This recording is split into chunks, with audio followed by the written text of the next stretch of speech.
अऊज़ु बिल्लाहि मिनश शैतानिर रजीम। बिस्मिल्लाहिर रहमानिर रहीम। कुल हुवल्लाहु अहद, अल्लाहुस समद, लम यलिद वलम यूलद वलम यकुल लहू कुफुवन अहद। अस्सलामु अलैकुम व रहमतुल्लाहि व बरकातुहू। बिस्मिल्लाहिर्रहमानिर्रहीम।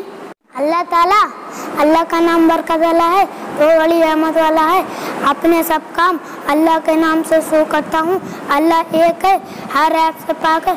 उसी ने आसमान बनाया, उसी ने जमीन बनाई, उसी ने ऊंचे ऊंचे पहाड़ बनाए, सूरज बनाया जिससे जग में उजाला है, दिन बनाया जिसमें हम पढ़ते हैं और लिखते हैं और खेलते हैं, रात बनाई जिसमें हम सोते हैं और आराम करते हैं, दिन भर की थकान दूर हो जाती है, तो सुबह खुशी खुशी काम करते हैं। यह सब अल्लाह की मेहरबानी और इनाम है। अस्सलामु अलैकुम व रहमतुल्लाहि व बरकातुहू।